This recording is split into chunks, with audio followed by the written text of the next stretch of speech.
Hello, everyone. Before we start, hit that like button and subscribe. Drop a comment with where you're watching from and what time it is for you. That's how YouTube keeps sending you stories like this. And now, let's get into it. I started that shift already feeling the weight of the hour. Night work always settled into my bones in a way day shifts never did. And that particular night along Highway 30 felt heavier than usual. The air had that cold, wet edge common in late September, and the fog had rolled in thick enough that every farmhouse, tree, and fence post looked buried under a pale sheet. My patrol SUV cut through it slowly, the high beams brightening a white wall that swallowed whatever lay ahead. The road between Kearney and Shelton was familiar to the point of routine, but even routine places can take on a different character when the world shrinks to a bubble of light, no bigger than a backyard. I kept one hand on the wheel, one on the radio, and tried to stay awake. Dispatch called in the report at Zuvi 14 a.m. The details were thin.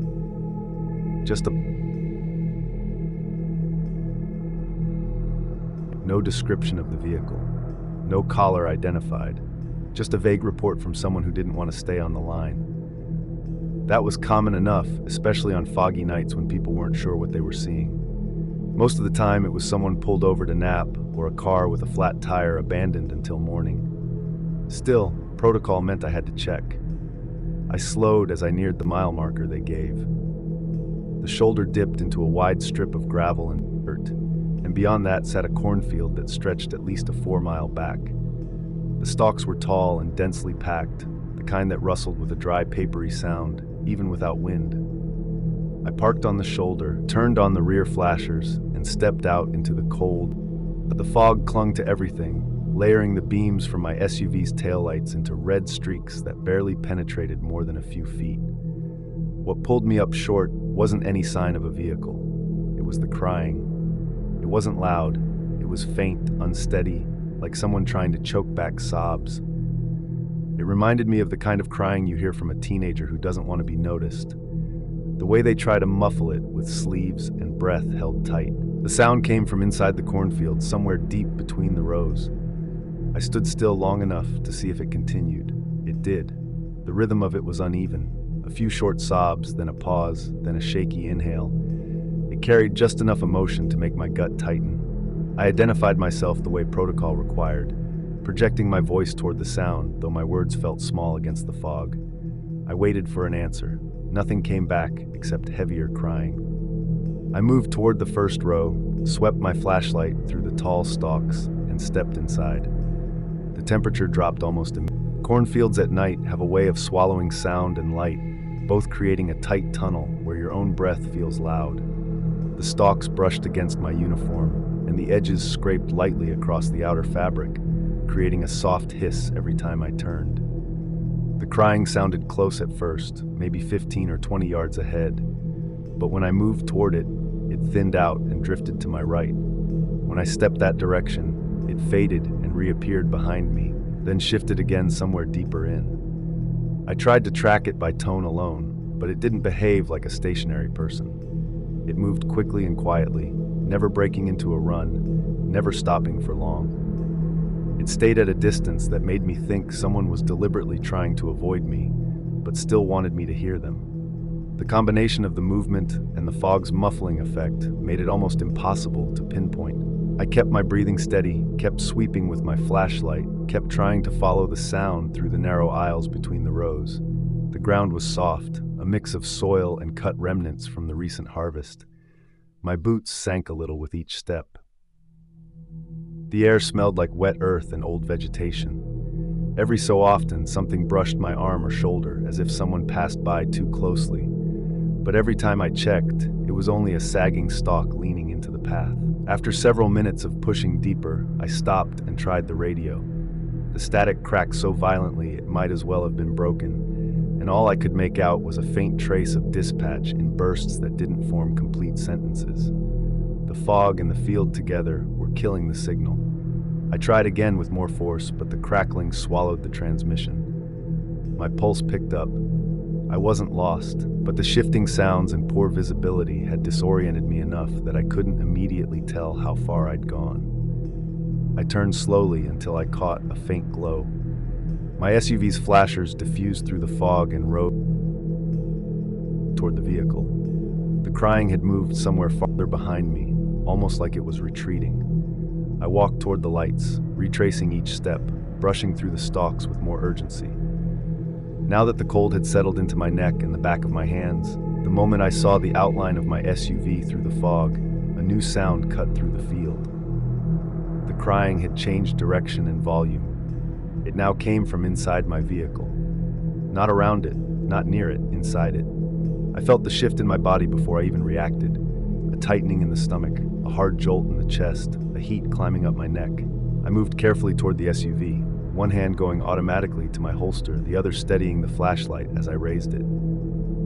The closer I got, the more pronounced the sound became. The same soft, unsteady sobbing, but now clearer, warmer, resonant, like it was contained within metal and fabric instead of drifting through. Both the driver's door and the passenger door were open. That didn't make sense. I had closed them. I always closed them. The interior dome light glowed dimly, the fog thinning enough to let it show the empty seats.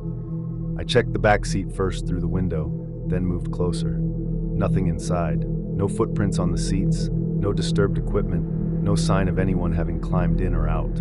The crying stopped. I stepped back, scanning the area around the SUV. The cornfield looked the same as before, dense, thick, still nothing visible between the rows except the tight corridor of my own steps. The night air felt heavier now, sitting on my shoulders the way heat sometimes does, except it was cold. Then the crying started again, not distant, not inside the vehicle, not echoing from the field. It came from directly behind my left ear. It was close enough that I felt warm breath against my skin. Not a breeze, not my own exhale. Breath. I spun around so fast, my boots slipped slightly on the wet gravel. My weapon was drawn before I completed the turn. My flashlight cut a sharp beam through the fog, and the rows in front of me appeared in tight parallel lines, empty lines. Nothing moved, nothing shifted. The sound had stopped the instant I turned. I stood there long enough that my arms began to shake from tension and the cold started seeping deeper under my uniform. The fog moved in slow curls around my legs. The field remained as still as a photograph. Backup finally arrived 20 minutes later, their headlights carving through the fog in wide arcs. By the time they stepped out and approached me, my hands were still tight around the weapon, and sweat had soaked through the inside of my vest. They found no tire tracks except mine, no footprints leading into or out of the cornfield that were smaller than my own, no sign of forced entry into the SUV, no unusual calls logged on dispatch's end. My body mic recorded only wind and static. I filed the report because I had to. Every detail felt like it would be dismissed as stress, fatigue, fog interference, any number of explanations that sounded perfectly reasonable on paper. I replayed the night over and over in my mind afterward, trying to break it into parts that fit together neatly. I tried to explain the misplaced doors as my own oversight, the shifting cries as acoustics warped by fog and corn rows, the breath near my ear as imagination triggered by adrenaline and darkness. Those explanations fit well enough for someone who wasn't there. They didn't fit perfectly for me, but they fit well enough to live with. The part that kept sticking wasn't the sound or the movement. It was the cold reality that no matter how I positioned myself, no matter how I angled or traced the sequence of events, there was no physical place for a person to have stood behind me in that final moment. The gravel behind me had been smooth and untouched. No prints, no signs of weight, nothing disturbed. I don't talk about it now except to a few people who worked that stretch before me and understood how fog can twist a quiet night into something that plays tricks on your senses. I still drive Highway 30 on night shifts, but I keep both windows rolled up even in the warmer months. I keep the dome light set to activate automatically. I check the doors twice, sometimes 3 times before walking away from the SUV. Nothing else ever happened on that stretch after that night. No other reports matching those sounds, no missing person found later who might have wandered into the field. Only that one call, that one patch of fog, that one night that never fit neatly into any kind of box. And even now, years later, when I pass that same cornfield in the early hours of the morning, with the road empty and the world reduced to headlights and dark rows stretching into nothing, I still feel a weight lift.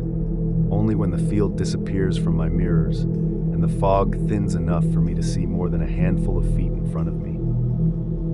I got the call a little after 2 in the morning. The kind of hour where the streets feel hollowed out and the radio usually stays quiet, except for the occasional drunk driver or domestic that can't wait until sunrise. The CAD entry showed a 911 hang-up from a boarded-up townhouse on E Monument Street, a place most officers knew for squatters, overdoses, and copper thieves. Protocol said someone had to go check, and I was the closest unit. I remember sitting in the SUV for a second before stepping out, feeling that kind of tired that settles behind the eyes, but also that tension that comes with anything involving abandoned buildings. They were unpredictable. Floors gave out, attics hid in corners, and debris could cut you open if you weren't paying attention. The townhouse looked like it had been rotting for years. Spray paint covered the lower bricks, and the porch sagged so much the railing leaned away from the steps like it was trying to escape. Every window had been smashed out long before, then covered with warped plywood that caught the distant street lamp glow in uneven patches. The front door stood slightly open, pushed inward just enough to see the dark hallway stretching past it. The cold air inside smelled like wet drywall, mildew, and old smoke. I stepped inside with my flashlight raised, calling out an announcement of presence from habit, though I didn't expect anyone to actually answer. My boots crunched over broken plaster and glass. The air felt thick, like the house had sealed itself from the outside world and kept every bit of stale moisture trapped inside. The walls were stripped to the studs in places, and a thin layer of dust floated in the beam of my light. The stairs were straight ahead. They looked stable enough, though someone had torn away pieces of the railing. I started climbing, placing each step carefully. As I neared the top, I noticed the faint glow spilling across the landing from a room on the right. It was a single bare bulb hanging from an exposed fixture in the second-floor bedroom. It shouldn't have been on. This house had no utility service. The bulb swung slightly like someone had brushed past it a minute earlier. Its slow arc cast the room in sweeping shadows that shifted with every movement of the cord. I moved closer, keeping my flashlight forward, but unable to stop watching that swinging bulb. My radio crackled behind me with a distorted burst of static, the kind that usually came with a weak signal downtown. Right after the static, I heard a soft voice whisper through the speaker. It was undeniably a child's voice. The whisper wasn't loud, but it was sharp enough that every hair on my arms lifted. The words were quiet and uneven, as if the child was trying not to be heard by someone nearby. It said not to let him find them. For a moment, I didn't move. My first thought was that a kid really was inside the house. That area had seen a lot: neglect, addiction, shelters too full to take more families. It wasn't impossible. I tightened my grip on the flashlight and stepped slightly toward the stairs, trying to keep my sense of direction while my pulse picked up hard enough that I felt it in my throat. Before I could process the whisper fully, dispatch's voice cut through the radio. Clear and steady, they explained that the callback from the 911 hang-up didn't come from a phone at all. The trace hit my radio. That meant the system detected the signal's origin point as my device, not an outside number. I'd never heard of that happening. Radios didn't dial 911 on their own, and a dispatcher couldn't confuse those signals. It made my nerves spike in a different way, more confusion than fear, but not any better. I took another step back. My flashlight jittered slightly because my hand had started to shake.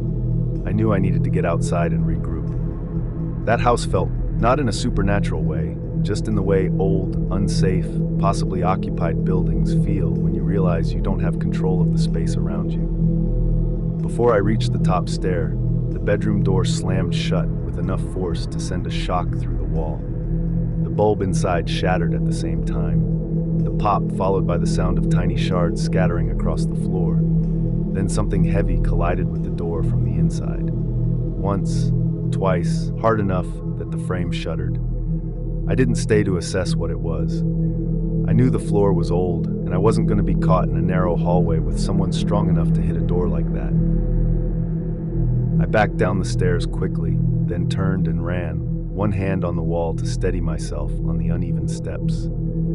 The front porch creaked under my weight so violently that one of the boards sank half an inch. I jumped the last 2 steps and hit the sidewalk harder than I meant to. The cold outside air felt cleaner, sharper, like I'd surfaced from underwater. I didn't go back in. I requested another unit and waited by the curb, scanning the front of the house while trying to slow my breathing. When backup arrived, we cleared the place top to bottom. The bulb shards were on the floor, the fixture was intact, and the door frame showed marks that looked more like cracked wood from age rather than fresh impact. But that didn't explain the sound or the sudden shut.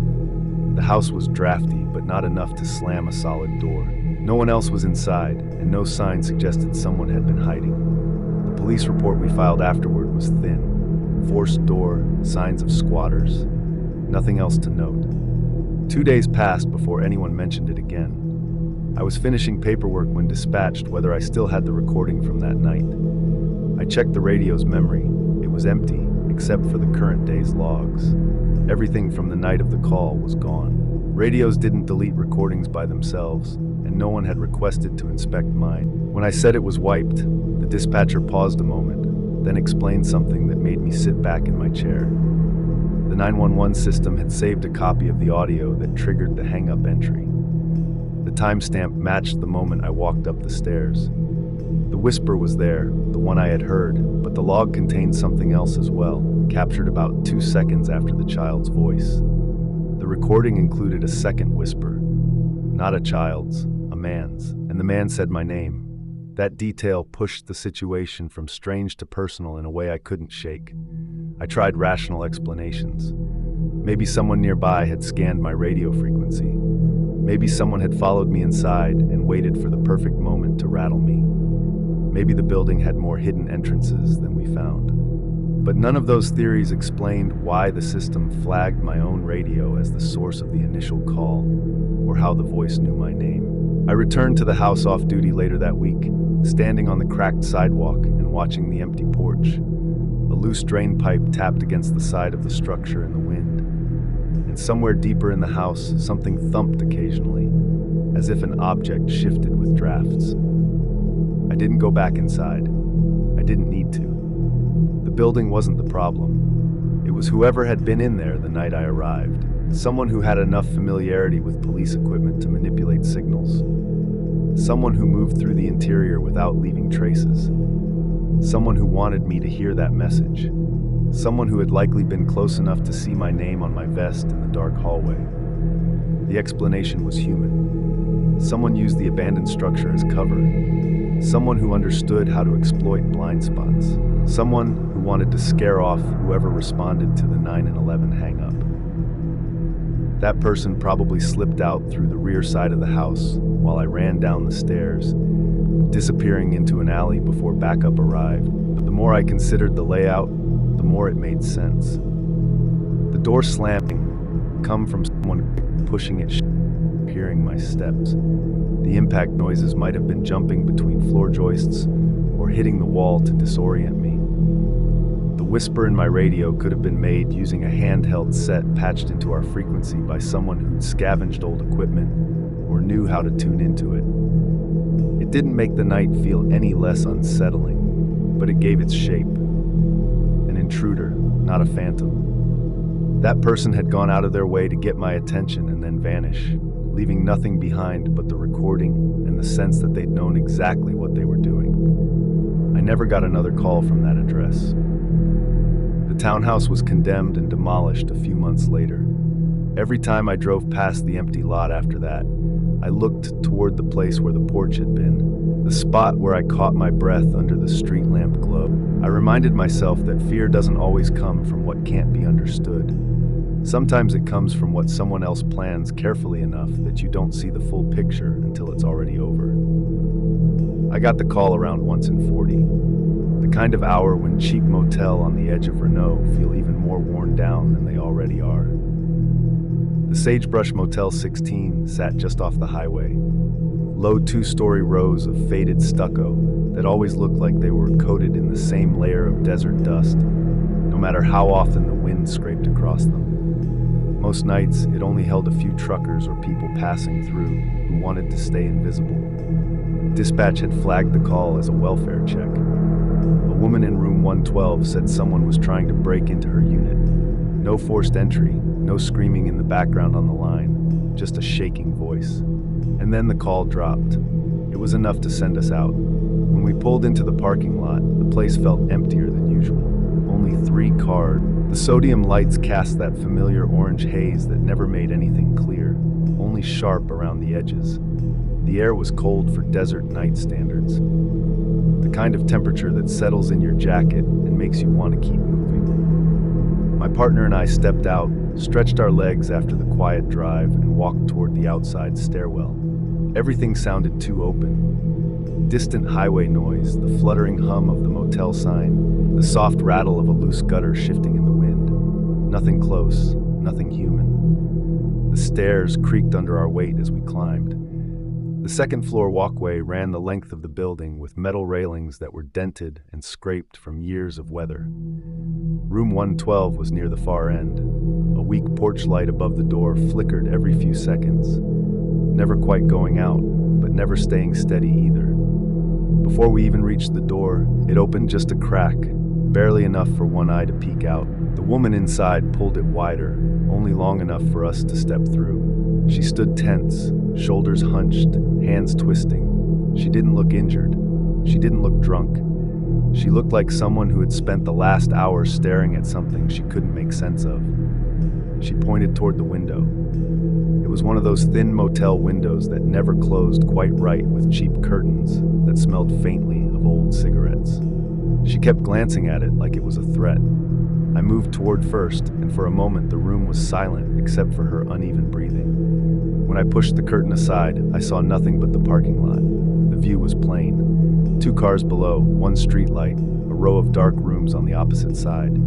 The wind moved across the pavement in a steady drag, pushing loose sand in faint lines that shifted and disappeared. Nothing stood out, no movement, no shadows. Still, I stepped out onto the walkway to check the exterior. It made no sense that someone was knocking on a second-floor window from outside.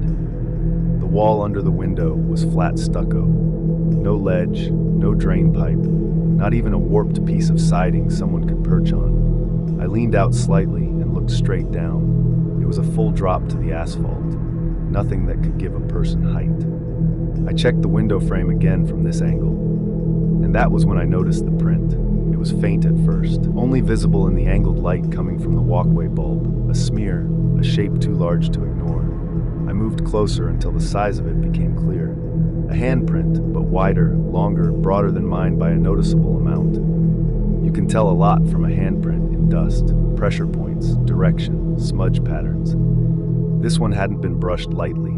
It had been placed with weight as if someone leaned in hard. The spread of the fingers looked off as though the person had either unusually large hands or had pressed with enough force that the print expanded slightly in the uneven grit on the glass. When I went back inside, the woman stepped away from the door and hovered near the bathroom. She wasn't hysterical. She wasn't out of control. She was scared in a steady, grounded way that told me she believed exactly what she said. She kept rubbing her arms as if trying to keep her body anchored. We checked the room next door. It was supposed to be unoccupied, and the door opened with the master key without resistance. The interior looked untouched. Bed made, bathroom dry, AC unit off. Thin dust along the baseboards indicated the room hadn't held a guest in a while. No footprints, no reason to think anyone had slipped between units. The room above was the same, vacant, clean, quiet. The only sound was the hum of the walkway lights and the distant shift of wind. We didn't see anything unusual until we started heading back toward the stairs. I was walking ahead, my partner behind me, the walkway stretching out in that narrow corridor framed by doors on one side and railing on the other. It was empty. Every unit we passed was dark. Halfway down, I noticed the air felt thicker, as if the wind had stopped pushing through the corridor. The building's usual metal creaks and moans went quiet.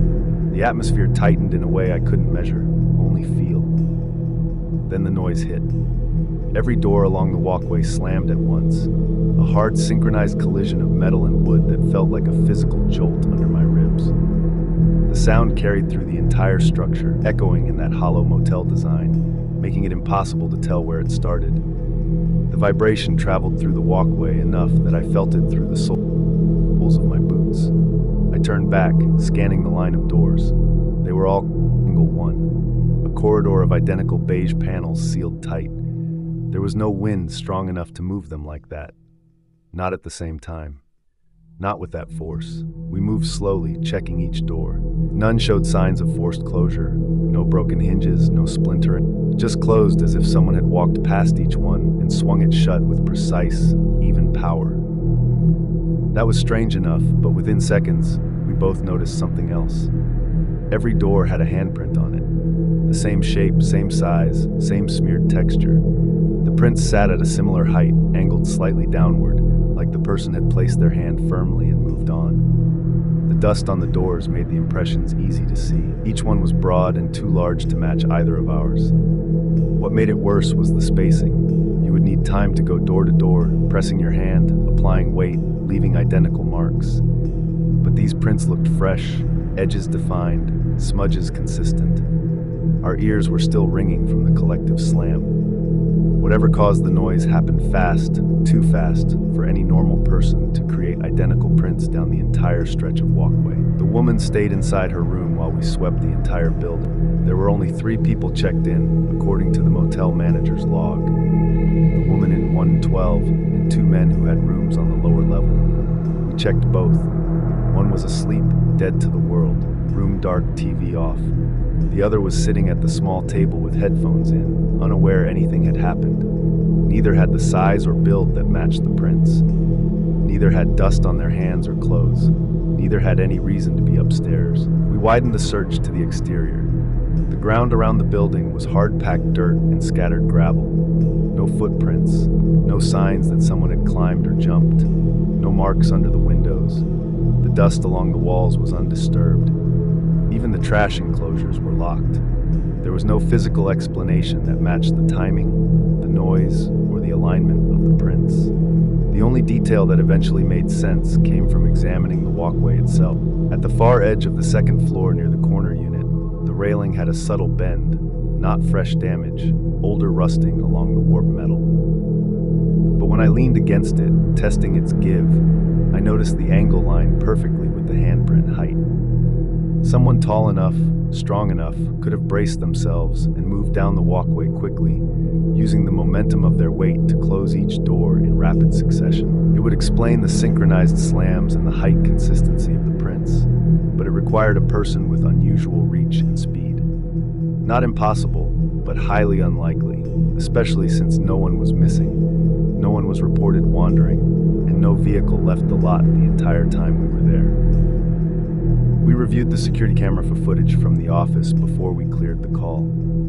The angle didn't show the second floor walkway directly, but it did cover the stairwell entrances. No one went up or down during the time the noise occurred. Not a single figure. Only wind-sweeping debris across the pavement. Still, the prints were real. The doors were real. The slam was real. And the only conclusion we could write was the one grounded in physical possibility, not fear or imagination. Someone had been on that walkway with enough size and strength to leave those impressions and move at a speed we couldn't account for. Someone who avoided cameras. Someone who never left the property while we were present. Someone who blended back into the blank, quiet edges of the night before we ever saw them. We escorted the woman to the lobby and stayed until sunrise. When she checked out and drove east toward Utah, the motel emptied even further after she left. The air warmed, the dust settled. The walkway doors sat quiet and still, but the handprints stayed until the next cleaning cycle. Each one dried into the surface dust like the trace of something as real as any person could be, moving exactly where no one should have been able to stand. I've been to plenty of scenes that made no sense at first, but that night at the Sage Brush Motel 16 stays sharper in my mind than most. Not because of anything supernatural, because everything that happened was possible, just barely. Because whoever made those prints was close enough to touch every door beside us without leaving a single sign of where they were.